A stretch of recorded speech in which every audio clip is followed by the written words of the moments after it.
جس طرح کے استاد گرامی حضرت حافظ مسعود عالم صاحب فرما رہے تھے کہ ہم جس مقصد کے لیے آتے ہیں، ہمارے واعظین کا اور ہمارے سامعین کا یہ مزاج بن چکا ہے کہ ہم صرف کانوں کی لذت حاصل کرنے کے لیے آتے ہیں، جو مقصد ہوتا ہے وہ مقصد ہم بھول گئے ہیں۔ لوٹ پیچھے کی جانب اے گردش ایام تو، لوٹ پیچھے کی جانب اے گردش ایام تو، پھر سے ہم نے یہ بزم تصور سجائی ہے۔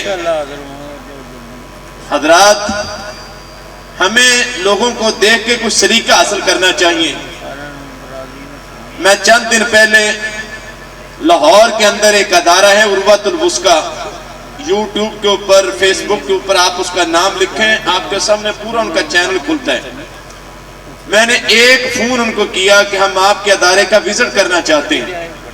یقین جانے میرے ایک فون کے بعد 15 ان کی کالیں ایک ہفتے کے اندر آئیں، اور جس دن ہم نے جانا تھا جمعیت اساتذہ پاکستان، ہمارا مرکزی جمعیت اہل حدیث کا ایک ونگ ہے، اس کے پلیٹ فارم سے ہم نے یہ ارادہ کیا کہ اس تعلیمی ادارے کا وزٹ کیا جائے۔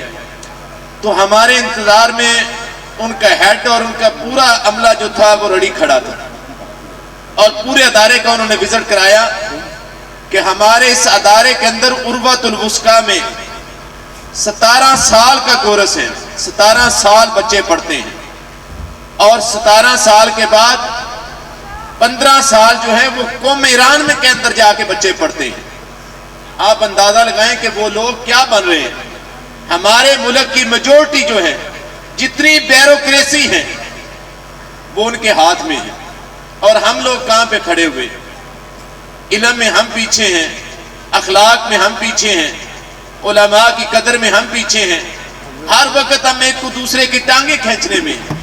حضرات، ان چیزوں سے ہمیں ہٹ کر علمی میدان میں، تعلیمی میدان میں اور باقی جتنے ہمارے میدان ہیں ان کے اندر آگے بڑھنا چاہیے۔ حضرت رسول اللہ صلی اللہ علیہ وسلم کی سیرت کے حوالے سے چند باتیں آپ کے سامنے رکھنا چاہتا ہوں۔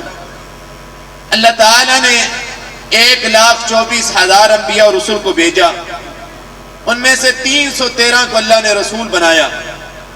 313 رسولوں میں سے اللہ نے 5 کو اولو العزم پیغمبر بنایا، مگر ان 5 اولو العزم پیغمبروں میں سے بھی صرف اللہ تعالیٰ نے کالی کملی والے کو خاتم النبیین نبی بنایا۔ اس وقت ملک پاکستان کے اندر قادیانیت جتنی پھیل رہی ہے، اور موجودہ حکومت کے اندر جتنی ان کو سپورٹ کی جا رہی ہے، قادیانیوں کو جتنا فروغ دیا جا رہا ہے، ہم لوگ اتنا ہی پیچھے ہٹ رہے ہیں۔ ہم ختم نبوت کے جتنے محافظ تھے، ہم اتنا پیچھے ہٹتے جا رہے ہیں۔ اللہ تعالیٰ کے پیغمبر جناب رسول اللہ صلی اللہ علیہ وسلم نے فرمایا کہ اللہ نے باقی نبیوں سے 6 چیزیں مجھے الگ تھلگ عطا کی ہیں، جو آدم سے لے کر عیسیٰ نبی تک اللہ نے کسی نبی کو نہیں دی۔ پہلی چیز، فضلت علی الانبیاء، اللہ نے مجھے نبیوں پہ فضیلت دی ہے۔ میرا مقام، میری شان، میری عظمت وہ نبیوں سے اونچی ہے۔ دوسرا آپ نے فرمایا اوتیت بجوام الکلم، میری زبان سے جو کلمات ادا ہوتے ہیں، الفاظ ادا ہوتے ہیں، وہ معنی کے اعتبار سے ان کے اندر سمندر سموئے ہوتے ہیں۔ بہت کم حضور بولتے تھے، مگر ان الفاظ کے اندر گہرائی بڑی زیادہ ہوتی تھی۔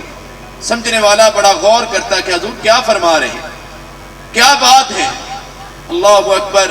آپ جنگ بدر کے اندر کھڑے ہیں، صحابہ آپ کے سامنے ہیں، دشمن کا لشکر ہے۔ آپ نے فرمایا میرے صحابہ یاد رکھنا، آج جو تمہارے قدم ان بدر کے صحراؤں میں، بدر کے پہاڑوں میں، بدر کے سنگریزوں پہ لگیں گے، میں اللہ کا نبی اعلان وحی سے تمہیں گارنٹی دیتا ہوں، وہ بدر کے پہاڑوں پہ نہیں ہوں گے، وہ حقیقت میں اللہ کی جنت میں ہوں گے۔ عمیر انصاری صحابی یہ بات سن کے کہنے لگا بخ بخ یا رسول اللہ، واہ واہ اللہ کے رسول، واہ کیا بات کی آپ نے۔ آپ نے پوچھا عمیر خیریت ہے، ہوش ٹھیک ہے، کیا کر رہے ہو؟ کہا جی اللہ کے رسول میرے دل میں یہ خواہش پیدا ہوئی، آپ نے جو جنت کی بات کی ہے، عمیر آج زندہ سلامت مدینے واپس نہ جائیں بلکہ رتبہ شہادت پہ فیض ہو کے اللہ کی اس جنت کو پا لیں۔ یہ جملے تھے حضور کے۔ تیسری چیز آپ نے فرمایا وَنُصِرْتُ بِالرُّعْبِ، اللہ نے میری رعب سے مدد کی ہے۔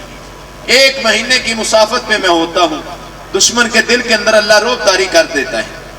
چوتھی چیز آپ نے فرمایا جُعِلَتْ لِيَ الْأَرْضُ مَسْجِدًا وَطَهُورًا، اللہ نے ہر نبی اور امت کے لیے ایک جگہ خاص کی تھی کہ وہاں پہ عبادت کر سکتے تھے، مگر اللہ تعالیٰ نے جب کالی کملی والے کو نبی بنایا پوری روئے زمین کو اللہ نے سجدہ گاہ بنا دیا۔ ہم جہاں پہ سفر پہ ہوتے ہیں، نماز کا ٹائم ہوتا ہے، وہیں نماز شروع کر لیتے ہیں۔ اگر ایک خاص جگہ ہوتی کہ یہاں پہ نماز پڑھنی وہاں پہ نہیں پڑھنی تو کتنی مشکل پیش آتی۔ 5ویں چیز آپ نے فرمایا اللہ تعالیٰ نے مجھے سارے جہان کے لیے نبی بنا کے بھیجا۔ وہ کسی قبیلے کا نبی بن کے آیا، وہ کسی قوم کا نبی بن کے آیا، وہ کسی علاقے کا نبی بن کے آیا، وہ کسی خطے کا نبی بن کے آیا، وہ قوم عاد کا نبی بن کے آیا، وہ قوم سمود کا نبی بن کے آیا، وہ قوم ہود کا نبی بن کے آیا، وہ قوم شعیب کا نبی بن کے آیا، مگر کالی کملی والے کی باری آئی تو اللہ نے سارے جہان کا نبی بنا کے بھیجا۔ اور آخری چیز آپ نے فرمایا اللہ تعالیٰ نے مجھے خاتم النبیین بنا کے بھیجا کہ میرے بعد نبوت کا سلسلہ ہی بند کر دیا۔ اور نبی آتے تھے اللہ ان پہ کتابیں بھیجتے تھے، رسولوں کے اوپر اللہ نئی شریعت اور نئے اپنا قانون بھیجتے تھے۔ نبیوں کے جانے کے بعد ان کتابوں کو بدل دیا گیا، ان میں تحریف پیدا کر دی گئی، ان میں چینجنگ آ گئی، مگر قرآن ایسی کتاب ہے لا یاتیہ الباطل من بین یدیہ ولا من خلفہ تنزیل من حکیم حمید، باطل اس کو آگے سے پکڑ نہیں سکتا، پیچھے سے چھو نہیں سکتا، اس کو حکیم و محمود اللہ نے نازل کیا ہے۔ یہ کتاب لا ریب کتاب ہے۔ آپ پوری دنیا میں جائیں، تہذیبیں بدل جائیں گی، زبانیں بدل جائیں گی، لباس بدل جائیں گے، کلچر بدل جائیں گے، کھانے پینے کی چیزیں بدل جائیں گی، ماحول بدل جائے گا، مگر رب کعبہ کی قسم ہے جو قرآن جامع مسجد سیدنا شہیدین کی مسجد میں پڑھا ہوا وہی قرآن آپ کو امریکہ میں ملے گا، وہی قرآن آپ کو افریقہ میں ملے گا، وہی قرآن آپ کو الجزائر اور مراکش اور تیونس کی مساجد میں ملے گا۔ یہ قرآن اللہ کی کتاب ہے، اس کو بدلا نہیں جا سکتا۔ یہ اللہ تعالیٰ نے کالی کملی والے کے سینہ پاک پہ نازل کیا اور اس کی حفاظت کی ذمہ داری بھی خود اللہ نے اٹھائی۔ انا نحن نزلنا ذکر وانا لہ لحافظون، یہ قرآن میرا ذکر ہے، اس کی حفاظت کی ذمہ داری بھی میں اللہ خود اٹھاتا ہوں۔ اور اس کی حفاظت کی ذمہ داری اللہ تعالیٰ نے 2 طریقے سے کی ہے، ایک تو کتابی شکل میں اور دوسرا حضرت رسول اللہ صلی اللہ علیہ وسلم کی امت کی شکل میں کہ چھوٹے چھوٹے بچوں کے سینوں کے اندر قرآن محفوظ ہے، قرآن انہیں یاد ہے۔ آپ اندازہ لگائیں کہ 30 پارے، 114 سورتیں، اس کی 7 منزلیں، وہ یاد کرنا کتنی مشکل ہے، مگر یہ قرآن کی فضیلت ہے اور قرآن کی عظمت ہے۔ چھوٹے چھوٹے بچوں کے سینوں کے اندر قرآن محفوظ ہے، قرآن انہیں یاد ہے، قرآن انہیں حفظ ہے، اور وہ قرآن پڑھتے ہیں، قرآن سناتے ہیں۔ رمضان مبارک آتا ہے، ایک ماحول عجیب سا بنا ہوتا ہے، وہ قاری قرآن سنا رہا ہوتا ہے، سامعین سننے والے ہوتے ہیں، دل کرتا ہے بندہ قرآن سنتا رہے، یہ پڑھتا ہی رہے۔ یہ اللہ کے قرآن کی حقانیت ہے، یہ قرآن کا اعجاز ہے۔ مگر آپ ذرا غور کریں، میں آپ کو 1450 سال پیچھے لے کے مدینہ طیبہ کے پاس اس وادی میں کھڑا کرنا چاہتا ہوں۔ صبح کی فجر کا ٹائم ہے، ٹھنڈی ٹھنڈی ہوا چل رہی ہے اور سہانا موسم ہے۔ اللہ کے پاک پیغمبر جناب رسول اللہ صلی اللہ علیہ وسلم قرآن پڑھ رہے ہوں اور صحابہ جیسے عظیم الشان لوگ، صدیق و فاروق جیسے، عثمان و ذوالنورین جیسے، طلحہ و زبیر جیسے، عبد الرحمن اور سعد جیسے وہ صحابہ پیچھے کھڑے ہوں، اللہ کے پیغمبر کے قرآن پڑھنے کا انداز کیسا ہوگا؟ قاری عبدالسلام عزیزی قرآن پڑھے، قاری نوید الحسن لکھوی قرآن پڑھے، قاری ادریس آسم صاحب قرآن پڑھے، بڑے بڑے قاری ابراہیم میر محمدی صاحب قرآن پڑھے، ہم ماشش کرتے ہیں واہ واہ قاری صاحب واہ کیا قرآن سنایا ہے، واہ قاری صاحب کیا قرآن پڑھا ہے۔ یہ عام لوگ ہیں، یہ عام انسان ہیں، یہ عام بندے ہیں، انہوں نے قرآن پڑھتے ہیں، ہمیں سرور ملتا ہے، ہمیں سکون ملتا ہے۔ یہ اللہ کی کتاب ہے۔ اللہ تعالیٰ خود فرماتے ہیں جہاں پر قرآن پڑھا جاتا ہے وہاں پر اللہ کی رحمتوں کا نزول ہوتا ہے، وہ مجلس بڑی بابرکت ہوتی ہے۔ مگر آپ اندازہ لگائیں جو صحب قرآن کی تلاوت کرتے ہوں گے، جہاں پہ حبیب کبریا قرآن پڑھتے ہوں گے، جہاں پر سرتاج رسل قرآن پڑھتے ہوں گے، جہاں امنہ کے درِ یتیم قرآن سناتے ہوں گے، اللہ نے وہ ذکر بھی قرآن حکیم میں پیش کیا۔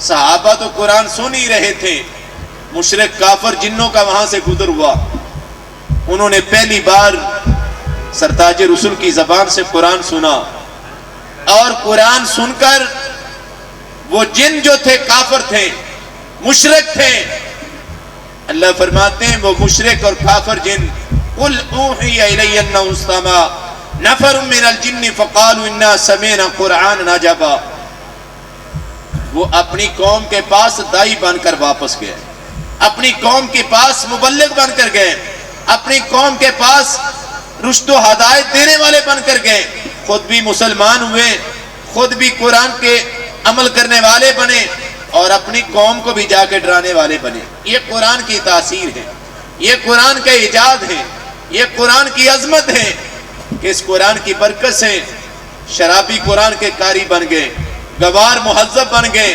چرواہے امام بن گئے، بدو قائد بن گئے، جو عفت و عصمت کے ڈاکے ڈالنے والے تھے وہ شرم و حیا کے پیکر بن گئے۔ یہ قرآن نے ان کی حالت کو بدل دیا۔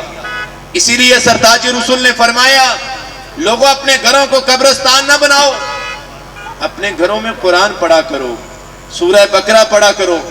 جس گھر کے اندر سورہ بقرہ پڑھی جائے اس گھر میں شیطان داخل نہیں ہوتا، وہاں پہ چیزیں چرائی نہیں جاتی، وہاں پہ خون کے چھینٹے نہیں آتے، وہاں بچوں کو تکلیفیں نہیں ہوتی۔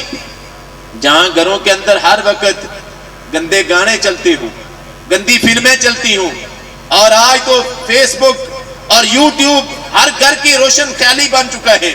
بچے اپنے روم میں بیٹھے، بیٹی اپنے روم میں بیٹھی، بھائی اپنے روم میں بیٹھا، یوٹیوب چلا رہا ہے، اور یوٹیوب کے چینل کے اوپر جو دنیا جہان کی فحاشی کسی عام ٹی وی چینل پہ نہیں آتی تھی وہ ہر گھر کی زینت بن چکی ہے۔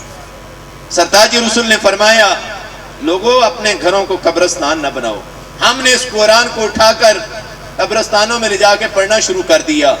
یہ قرآن زندہ انسانوں کی ہدایت کے لیے اللہ نے اتارا تھا کہ زندہ لوگ اس سے ہدایت پاتے ہیں، زندہ لوگ اس سے تعلیم حاصل کرتے ہیں، زندہ لوگوں کی کایا پلٹ دی جاتی۔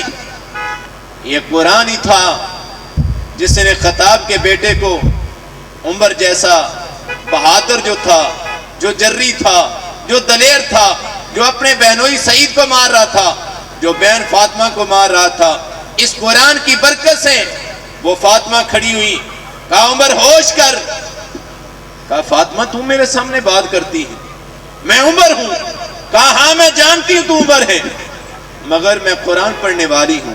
اب وہ بات نہیں رہی، اس قرآن کی حالت نے، اس قرآن نے عمر کی حالت کو بدل کے رکھ دیا۔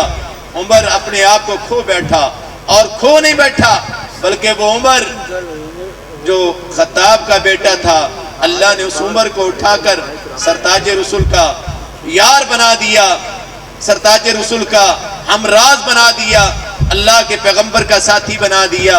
اللہ کے رسول فرماتے ہیں کل قیامت کا دن ہوگا، سب سے پہلے میں اللہ کی عدالت میں جاؤں گا، میری قبر کو کھولا جائے گا، میرے ایک ہاتھ کے اندر ابو بکر کا ہاتھ ہوگا، نبوت کے بائیں ہاتھ کے اندر عمر کا ہاتھ ہوگا۔ وہ عمر وہ مقام پا گیا، عمر وہ شان پا گیا۔ قرآن کی عظمت نے، قرآن کی تعلیم نے عمر کی حالت کو بدل کر رکھ دیا۔ اور یہ قرآن ہی تھا جب خطاب کا بیٹا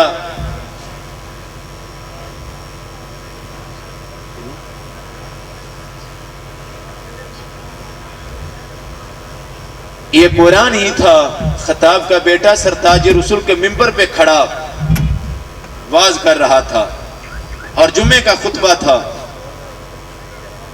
اور اتنی بات کہہ دی، لوگوں نے حق مہر کو بڑھا دی ہے، بے جا عورتوں کو حق مہر دیتے ہیں۔ میں آج کے بعد قانون بناتا ہوں کہ اس سے زیادہ اگر کوئی حق مہر دے گا میں خلیفہ وقت اسے کوڑے ماروں گا، اس کو سزا دوں گا۔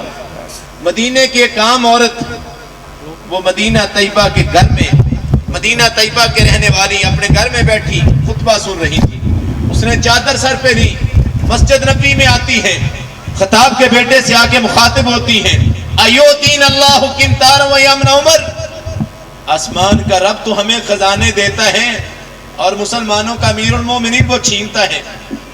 کہا عمر آپ نے اللہ کی کتاب کو نہیں پڑھا؟ وقت کا خلیفہ، وقت کا سب سے بڑا سپر پاور، طاقت کا مالک۔ عمر حیران ہو گیا کہ بندہ تو بندہ، عورت آ کے میرے سامنے بات کرتی ہے اور مسجد نبوی میں۔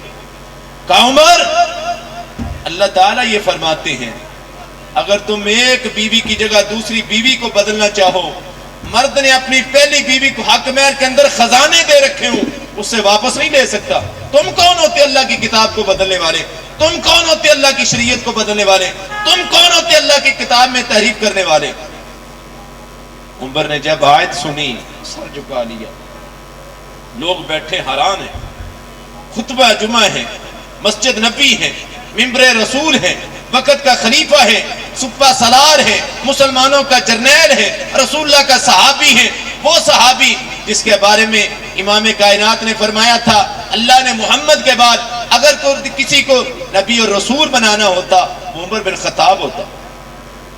وہ عمر لوگوں کے سامنے کہتے ہیں اخطا عمر واصحابت امرات، اور لوگوں عمر سے غلطی ہو گئی، عمر نے غلط بات کہہ دی، ایک خاتون نے آ کے میری اصلاح کر دی۔ یہ قرآن تھا جس نے عمر کو یہ بات کہنے پہ مجبور کیا۔ وآخر دعوانا الحمدللہ رب العالمین۔